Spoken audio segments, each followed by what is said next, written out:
नमस्कार सर, मेरा नाम राजू है। आज मैं बात करता हूं कि बेस्ट स्मॉल कैप कैटेगरी में फंड कौन कौन सा है। सारे इन्वेस्टर के लिए लंबे समय के लिए रिमेन इन्वेस्टेड रहना चाहते हैं तो स्मॉल कैप फंड बेहतर कौन सा हो सकता है। उसके पहले एक चीज़ ये देखते हैं कि अभी जो ये समय चल रहा है, क्या इसमें स्मॉल कैप का रिटर्न आने वाले दिनों में अभी तुरंत इन्वेस्ट कर सकते हैं क्या। तो सबसे पहले देखते हैं पिछले एक साल का रिकॉर्ड मात्र यहाँ पे देखते हैं। 10 लाख इन्वेस्ट किया, एक साल का रिटर्न क्या हुआ।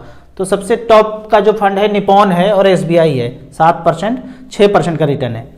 लेकिन बाद का देखेंगे तो माइनस में भी रिटर्न है पिछले एक साल में। टोटल इंडेक्स का बात करें तो -22% का रिटर्न दिया है। मतलब ओवरऑल जो इंडेक्स है स्मॉल कैप का वो -22% पे है। और कैटेगरी एवरेज मतलब म्यूचुअल फंड का एवरेज 0.14% है। मतलब 10 लाख लगाया तो 10,01,400 रुपया ही बढ़ा है। तो समय अगर पूछा जाए तो मुझे तो सही समय लगता है, क्योंकि -22% अगर इंडेक्स डाउन है तो पैसा यहाँ पे इन्वेस्ट करना चाहिए। किसी ने 1 लाख रुपया लगाया था एक साल पहले, तो इंडेक्स के हिसाब से देखें तो 22,000 रुपया कम हो चुका है। तो आप लोअर वैल्यूएशन पे चीज़ को खरीद रहे हैं यदि स्मॉल कैप कैटेगरी में पैसा इन्वेस्ट करते हैं तो। अब यहाँ देखते हैं कि मैं हमेशा बोलता हूँ बैंक वाला अगर म्यूचुअल फंड है ना तो थोड़ा सा ज़्यादा अच्छा है। लंबे समय के लिए आप यहाँ पे रिमेन इन्वेस्टेड रहना चाहिए। एसबीआई है, आईसीसी, एचडीएफसी, एक्सिस और कोटक, सब में स्मॉल कैप का बात करते हैं। तो इसके लिए हम यहाँ पे पिछले 10 साल का अगर देखते हैं, एसबीआई ने 10 लाख का कितना बनाया 96, तो हमने यहाँ पे 96 लिख दिया है। आईसीआईसी का देखते हैं, आईसीआईसी ने कितना बनाया है, आईसीआईसी स्मॉल कैप ने पिछले 10 साल में 10 लाख का वैल्यू बनाया है 47 लाख।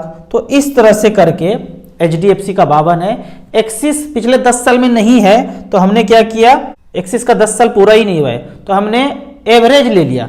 तो हमने यहाँ पे सबसे कम जो रिटर्न दिया है क्वांट स्मॉल कैप 10 लाख का 41 लाख, तो हमने वो एक्सिस को मान लिया कि एक्सिस भी होता तो सबसे कम जिस फंड ने किया है चलो एक्सिस है 41 लाख रुपया। और कोटक का बात करें तो कोटक स्मॉल कैप ने पिछले 10 साल में 10 लाख का 58 लाख रुपये बनाया है। सबको अगर जोड़ देते हैं तो 1,94,00,000 रुपया होता है। इसमें से अगर बात करें कि टैक्स कितना जाएगा तो पहले तो 50 लाख मूलधन है, उसको माइनस कर दिया तो बचा कितना 1,44,00,000 रुपया।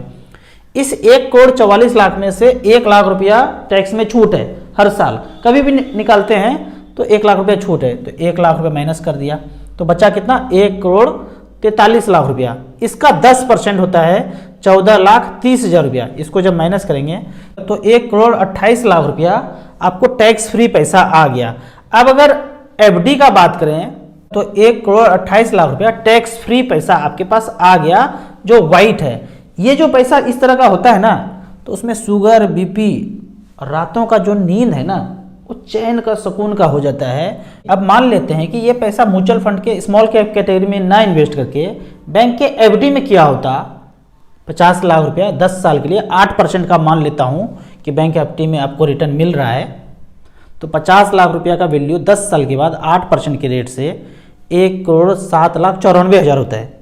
अब इसमें से 50 लाख तो मूलधन था, उसको माइनस कर दिया तो 97,94,000। इसमें 30% का अगर कैटेगरी में आते हैं टैक्स देने वालों में से तो 30% इसका होता है 17,38,000। तो बैंक में देखेंगे रिटर्न भी कम है।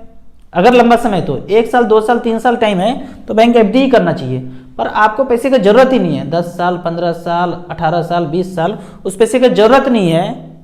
तो एक तो रिटर्न भी कम है, टैक्स भी ज़्यादा है, और म्यूचुअल फंड में रिटर्न ज़्यादा है और टैक्स भी मात्र 10% है। तो ये तो बात हो गया वन टाइम इन्वेस्टमेंट के लिए। अब बात करते हैं कि एसआईपी में स्मॉल कैप में किया तो क्या हुआ। 10,000 रुपये पर मंथ किया पिछले 15 साल का। तो यहाँ पे एवरेज देखते हैं, एसबीआई स्मॉल कैप कैटेगरी लिया पिछले 15 साल का 10,000 रुपये पर मंथ। सारे फंड यहाँ पे जो 15 साल से चल रहे हैं, डीएसपी, कोटक, फ्रैंकलिन, आईसीआईसी, क्वांट, ये सारे हैं।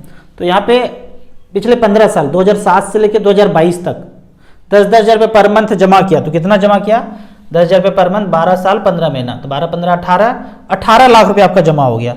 18 लाख का वैल्यू किस किस फंड ने कितना बनाया है, 94 लाख रुपया किसने बनाया है, डीएसपी ने, फिर 83, फिर 79, 66, एवरेज का अगर बात करें कैटेगरी एवरेज तो 70 लाख रुपया बनाया है। 10-10 हज़ार का SIP किया पिछले 15 साल से, 18 लाख जमा हुआ, 16.42% के रेट से 70 लाख रुपया बना। अब ये जो 16% दिखा रहा है, इसमें से ब्रोकरेज है, AMC चार्ज है, कॉल सेंटर, जितना भी खर्चा है वो ऑलरेडी काट के ही आपको दिखाया जा रहा है। लगभग 1.5 से 2% का जो खर्चा है वो काट के दिखाया जा रहा है। अगर नहीं कटा होता, पर कटेगा जरूर, फंड मैनेजर है, हम हैं, और भी चीज चल रहा है, एक्सपेंस कहाँ से आएगा? तो उस एक्सपेंस को काटने के बाद आपको ये 16.42% दिया जा रहा है। आपको देने के बाद, ये परसेंट देने के बाद कुछ भी नहीं कटेगा, तो सिर्फ टैक्स कटेगा, बाकी जो AMC का खर्चा है वो काट के ही आपको दिखाया जा रहा है। तो यहाँ पे देखते हैं कि आपने जमा किया 10,000 रुपये पर मंथ, ये सब कुछ रिकॉर्ड पीछे वाला है। आगे क्या होगा, आप इन्वेस्ट करेंगे कितना होगा, ये कोई नहीं जानता है। 10,000 रुपये की दर से 15 साल में 16.42% के रेट से 70,23,000 रुपया होता है। तो फिर कुछ लोग बोलेंगे, राजू जी ये हर साल थोड़े मिलता है, आपने 16% का रिटर्न दिखा दिया, हर साल थोड़ी मिलता है। तो क्या समझाऊं, मैं समझ में नहीं आता है। ऐसे जब क्वेश्चन पूछते हैं ना कि हर साल थोड़े ना मिलता है, मुझे लगता है कि वो समझाना चाह रहे हैं मुझे, या फिर वो सब कुछ जानते हैं मुझे बताना चाह रहे हैं, या फिर वो क्वेश्चन पूछ रहे हैं, ये समझ में नहीं आता है। हर साल थोड़े ना मिलता है, तो इसको समझाने का कोशिश करता हूँ कि मान लीजिए पहले साल 10% का रिटर्न दिया, दूसरे साल 20% का रिटर्न दिया, तीसरे साल -10% का रिटर्न दिया, चौथे साल 38% का रिटर्न दिया, पाँचवें साल 6, छठे साल फिर मार्केट गिरा तो -4 हो गया, फिर अगले साल ताबड़तोड़ 40% का रिटर्न मिल गया, फिर उसके अगले साल कुछ भी रिटर्न नहीं हुआ, फ्लैट रहा मार्केट 1 साल तक, फिर उसके अगले साल 40% का रिटर्न मिल गया, और फिर उसके 1 साल के बाद लास्ट में 10 ईयर्स के लास्ट में 10वें साल 20% का रिटर्न मिल गया। आप सबको जोड़ दीजिए, 10 को जोड़ दीजिए तो 160 आया। तो 10 साल का एवरेज अगर निकालना है तो 10 से डिवाइड करेंगे तो 16% का रिटर्न आया। तो हम ये कहाँ कभी बोलते हैं कि कांस्टेंट 16% मिलता रहेगा, ऊपर नीचे तो होएगा ही, इसीलिए तो ग्राफ बनाते हैं ऊपर नीचे वाला। लेकिन एवरेज ऐसे करके सब साल को जोड़ देंगे और जितना साल आपने काउंट किया है उससे डिवाइड करेंगे तो 16% का एवरेज रिटर्न आपको मिल जाता है। फिर भी लोग बोलते हैं हमको म्यूचुअल फंड में पैसा लगाने से डर लगता है, कभी सुना ही नहीं, कोई किया ही नहीं, पूरे खानदान में, परिवार में, आसपास किसी ने किया ही नहीं। तो इसके लिए मैं आपको एक कहानी सुनाता हूँ। एक शेरनी इस पहाड़ के चोटी से इस पहाड़ पे कूदना चाह रही थी और उनके पास 1-2 दिन का नवजात बच्चा उनके पास ऐसे लगा हुआ था। वो यहाँ से यहाँ छलांग लगाना चाहती है, छलांग लगाती है, पर बच्चा गलती से नीचे छूट जाता है। जब बच्चा छूट जाता है, खाई में गिर जाते हैं नीचे, तो यहाँ पे भेड़ ही भेड़ है, जंगल में भेड़ ही भेड़ है। तो उनका परवरिश जो है, शेर का परवरिश, शेर के बच्चे का परवरिश भेड़ के साथ ही होता रहा। सालों साल बीत गया, शेर बहुत बड़ा हो गया, तो ऐसे जीवन यापन उनके बीच ही चलता रहा। उन्हीं की तरह चलना, उसी की तरह खाना खाना, उसी की तरह बोलना, भेड़ की तरह चल रहा है। एक बार क्या हुआ, शेर के झुंड में एक दूसरे शेर ने इस पर हमला कर दिया तो सारे भेड़ भागने लगे। जब सारे भेड़ भागने लगे तो उसके साथ जो वो बच्चा शेर था वो भी दौड़ने लगा। सब झुंड में जा रहे हैं और शेर तो इस बार बहुत बड़ा हो चुका है। तो जो शेर हमला किया था वो देखा इस झुंड में एक शेर भी है, ये क्या कमाल है भाई। वो ना उसको हमला कर रहा है, भेड़ भी उसके साथ चल रहा है, आपस में सब तालमेल सही चल रहा है, ये क्या है। उसने छोड़ा शिकार होकर सबको और जाके उस शेर को पकड़ा। शेर को पकड़ा तो शेर मिमियाने लगा भेड़ की तरह, छोड़ दो, पकड़ के फिर भागा, फिर पकड़ा। भाई तुम कौन हो, तुमको पता है तुमको ना इस तरह से क्यों हरकत कर रहे हो। फिर भागा, फिर उसको पकड़ के दबोचा और नदी के किनारे ले गया और उस नदी में आईने के माफिक उसके सर को ऐसे मुंडी झुका करके दिखाया कि देखो तुम कौन हो। जैसे ही देखा ना अपना चेहरा, एक पल में भूचाल सा आ गया, हड़कंप मच गया शरीर के अंदर, चकाचौंध हो गया शरीर, चारों दिशाओं में उसका दहाड़ फिर गूंजने लगा, वो मिमियाना ये सब बंद हो गया। एक पल में, एक क्षण में जो है ना सब कुछ बदल गया। तो आपको नहीं समझ में आता है, लोगों से पूछेंगे, हमारा वीडियो देखेंगे, किसी और का वीडियो देखेंगे, धीरे धीरे समझेंगे तो चीज़ आगे बढ़ेगा।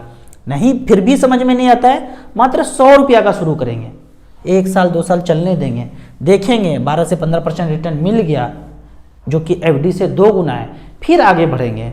आपको इसी तरह म्यूचुअल फंड के बारे में और कुछ जानना है, इन्वेस्टमेंट के बारे में जानना है, तो इस नंबर पे मुझे व्हाट्सअप कर सकते हैं। आपको म्यूचुअल फंड में इन्वेस्ट करना है तो दिए हुए ऐप में रजिस्ट्रेशन करने के बाद हमसे डायरेक्टली जुड़ सकते हैं। वीडियो अच्छा लगे तो व्हाट्सएप यूनिवर्सिटी में दोस्तों के बीच इसे जरूर शेयर करें। यूट्यूब पे देख रहे हैं तो लाइक एंड शेयर जरूर करें।